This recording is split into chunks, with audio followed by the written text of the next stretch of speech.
Welcome to Our Girl Relationships. On this channel, we discuss day-to-day problems people face in their lives. Let's start with the video. To give a brief introduction of myself, I'm a 21-year-old female. I live alone, alas, as I've been living with my mother for a good majority of my life. The rest of that majority includes the few countable days I got to spend with my birth dad, and the rest of my few days of solitude have been since I moved out.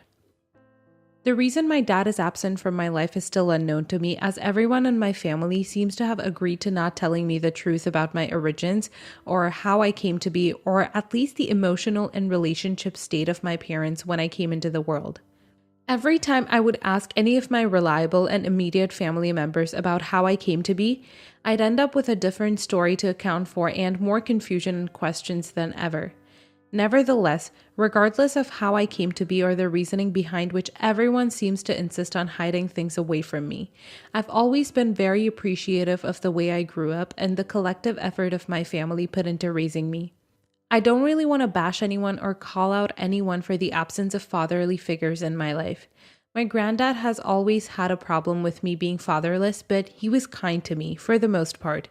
So I guess I could call him the closest thing I've ever had to a fatherly figure, solely based on the fact that he's a man. So, as I explained, my daddy issues were never a topic that took more than a couple of seconds worth of thoughts for me. I just didn't care, and I was living an average, healthy, and happy life with my mother.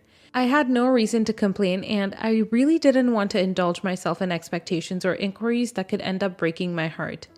Yet, though my curiosity has never been a topic of reconsideration, I knew where I stood on chasing after information that I didn't need or didn't go after it despite that fact. I would always come across these clues that fit together perfectly in a larger picture, yet contradicted what the people around me were telling me. Around the time I was due to be birthed, my mother was apparently married to a man with the initials AL. She certainly refused to speak of him, and so did the rest of my family. They all spoke of how terrible he was and how abusive. How they're so grateful he left my mom's life and consecutively mine before causing any irreversible damage. Yet, I came across many pictures of my mother with a man that I'm extremely unfamiliar with, in which she seemed purely and utterly in love. Her belly was up to her nose in some of them, so it was only fair to assume it was him. I also found a couple of diplomas and certificates in our attic that my mother just removed from my possession and threw away immediately. I was really young then, and no matter how hard I try, which isn't very much, I can't remember the names that held the initials AL. That was, of course, until I moved out of my mother's house a few days ago. Ever since I got the keys to my new apartment, I've been getting multiple letters with the initials AL. Only on these letters, the full name is written and signed by the person who sent them, and whose identity masks that of all the AL I've always envisioned. I'm not quite sure what to do with this. I don't really know if I want to inform my mother or anyone of my family members, seeing that they don't want me involving myself with him. I also think there must be a reason why they're trying so hard to protect me from finding this stepdad of mine's identity and hearing what he has to say. I know that my curiosity about the topic is close to non-existent, but I still question to what extent I can keep stacking these letters up and thinking that I'll throw them away the following morning before I get the guts to open them and see their content. Could he be a killer? A convicted abuser? The definition of a bad person? He could just be a nice, caring, and somewhat careless person that landed himself in a terrible sequence of events and caused himself many years of loneliness and yearning over what could have been his, aka a stable, loving, and beautiful little family. I guess I won't ever know the answers to my inquiries unless I grow a pair and open the envelopes. I think I'll do it tomorrow at last, but I can't describe how truly anxious I am about the situation. Update. It's been a couple of weeks since I uploaded the last post, and I finally gotten the guts to open the letters and read their contents. Only I can't really tell whether I'm content with the events and realization that it caused to my relationship with everyone.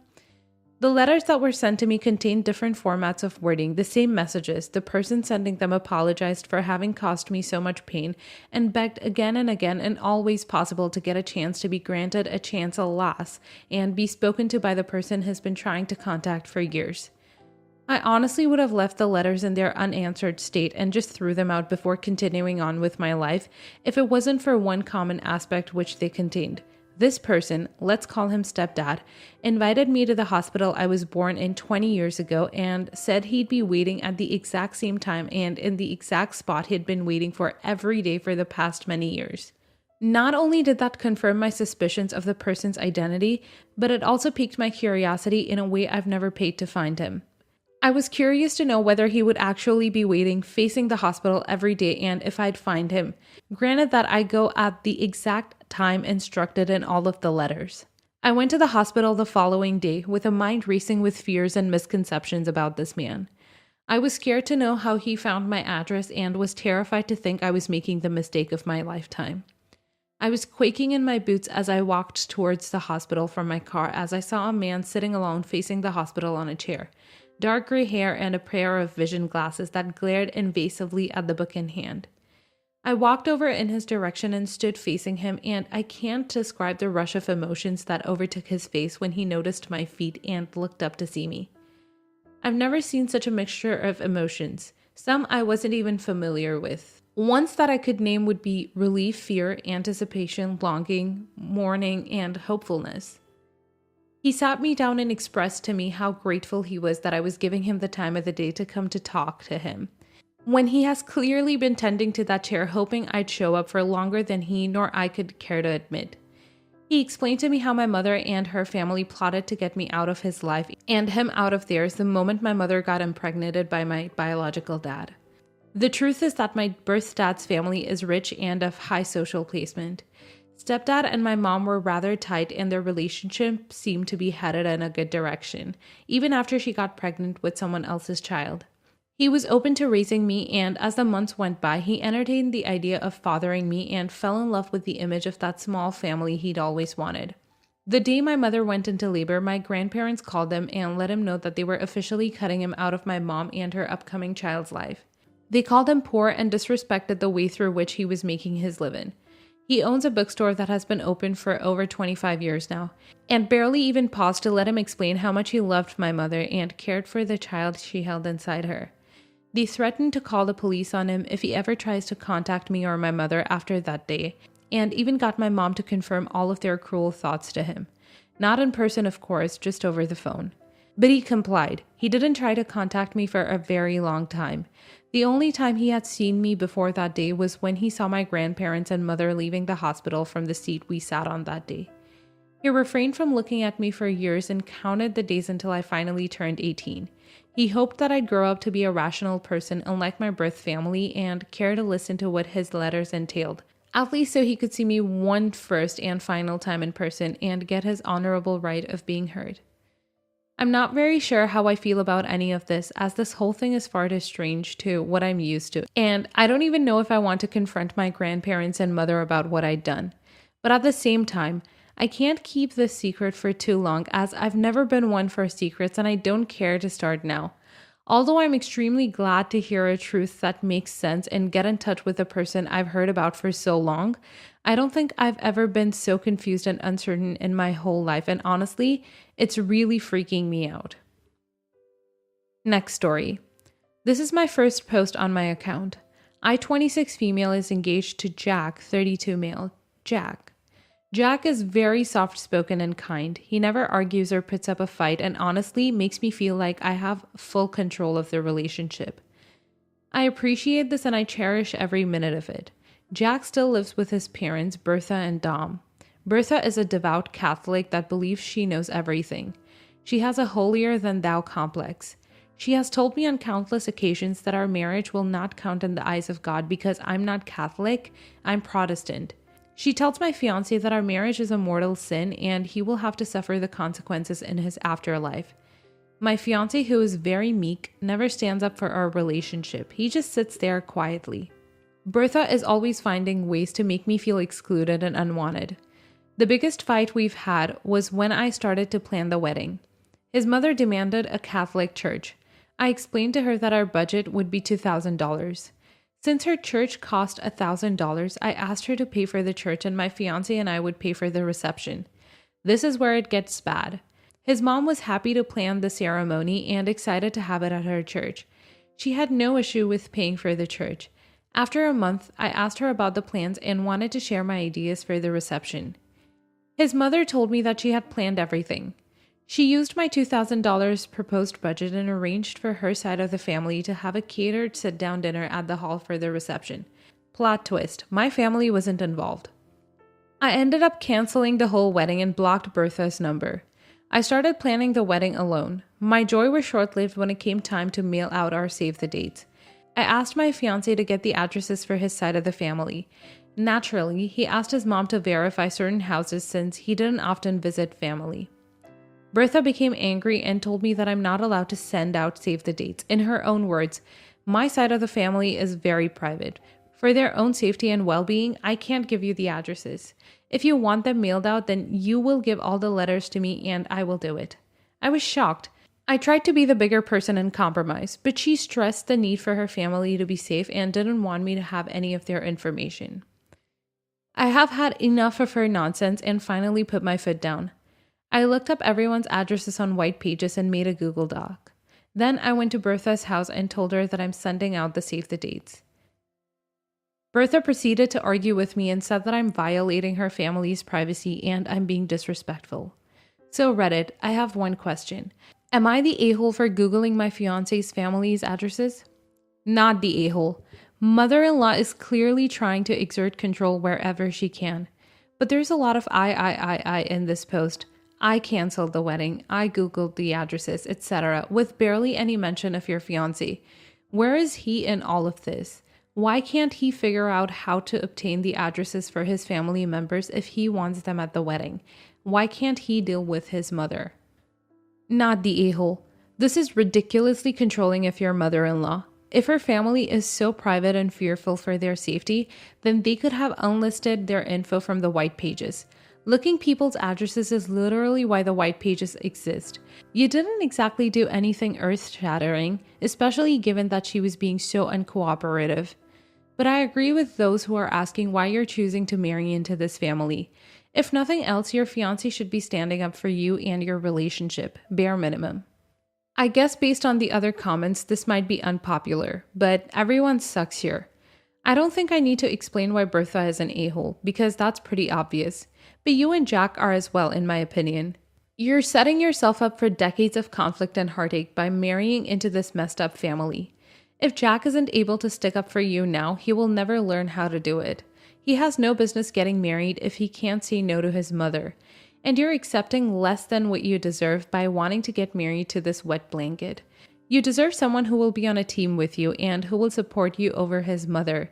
It sounds like Jack is swapping his controlling mother for a controlling partner, and everybody involved here deserves better. Next story. My 36 male, ex-wife 35 female, has 2 kids, 7 female and 6 male. We've been divorced for 3 years now, and we're both happily remarried. We were bad spouses, but are now decent friends and both good parents. My ex-wife has primary custody, but currently I get them every other weekend and 2-3 evenings a week. It also helps that my wife, 38 female, and I just live a few miles away in the next town. Since the divorce, my ex-wife has been a stay-at-home mom, and her husband, 36 male, has a good job making $120,000. I have a good job and make $150,000 a year, but my wife has always been the breadwinner and recently received a sizable promotion raise up to $280K per year. I've always wanted to go back to school, but with my work schedule, I was never able to do it. My wife and I have been talking and she thinks I should quit my job, go back to school, and be a house husband. She already made a joke about getting me a French maid outfit. Seriously though, this would allow us to spend more time with my kids too. We've been going over this for a few weeks now, talking through how it would reduce our income, retirement savings, how it would affect our marriage, etc. We also talked about how we could logistically do it with the kids too. Luckily, since we live close to my kids' school, it should be easy for me to do school drop-offs and pickups, so I could do a 50-50 arrangement. Here's my concern. Since my ex-wife was a stay-at-home mom and I kept working, I've been paying her $2,000 a month. If I quit my job and went 50-50 in custody, I think it would be fair to go back to court to get the child support reduced to 0 since neither of us would be working and we would be 50-50. I talked to my ex-wife about this, and at first she was on board until I brought up child support. She blew up, calling me selfish for only thinking about myself and that, since I have a good job, I need to keep it. I didn't want to get into a fight with her, so I hung up. But now I'm second guessing everything. Am I the a-hole for wanting to quit my job to be a house husband and go to court for 50-50 visitation and remove child support? Edit 1. My ex-wife and I split all kid-related expenses, and I have covered their health insurance since birth. I offered to continue paying for their coverage. Well, it would be on my wife's plan, but still. Edit 2. As mentioned above, we live just a few miles away from my ex-wife and her husband. Nothing would change for the kids' education, sports, friends, favorite donut shop, etc. Edit 3. My wife was a successful real estate agent making $100K a year. She chose to be a stay-at-home mom after she got married. Edit 4. I will of course consult with an attorney before taking any actions. Info. 1. Your kids aren't babies anymore. How do you think a 50-50 arrangement would impact them? It seems incredibly unsettling for a child to have to constantly switch homes. 2. Have you spoken to your attorney? Is this even something feasible, or are you just ruminating on possible changes? 3. Are you doing this primarily to stop paying support, or because you think that it is in the kids' best interest to have this change to their custody arrangement? 1. They already switch homes when I get them every other weekend and every other weeknight. 2. We've never had an attorney as the divorce was amicable. Child support was put through the CA calculator. 3. I'm doing this to spend more time with my kids and go back to school. I want to stop paying because if our situations are equal, I think it would be unfair for me to have to pay anything. Not the a-hole. If you legitimately take the kids 50% of the time and your wife is okay with it, but realistically, the judge might decide differently based on your kids' lifestyles and financial needs. Also, how old are your kids? Will 50-50 create problems for their school schedules, friends, hobbies? I would talk to your kids too and see how they would feel. It sounds like a part of your reasoning for this is to stop paying child support, but please make sure you're actually ready to be a full-time dad during your hours and your reasoning isn't just about the money and is also about wanting to see your kids more. Also, you will need to take on paying for half of their new clothes as they grow, school supplies, doctor's appointments. Your wife isn't paying zero in child support. She and her husband are paying for food, clothing, etc. $2,000 a month really isn't a whole lot when paying kids' expenses. Everyone sucks here. So you both and your ex are relying on your partners to take care of your kids. What happens if there's a divorce or illness? Will the kids be impacted not just by the reduction in money from child support to pay for lessons, etc., but also being taken away from their friends in this new 50-50 arrangement? There's a lot about what you and your wife want, but very little about the kids involved. Lastly, while ex-hubby's making good money, do you know their financial situation? Don't take for granted that while this can work out for you, then everyone should be okay.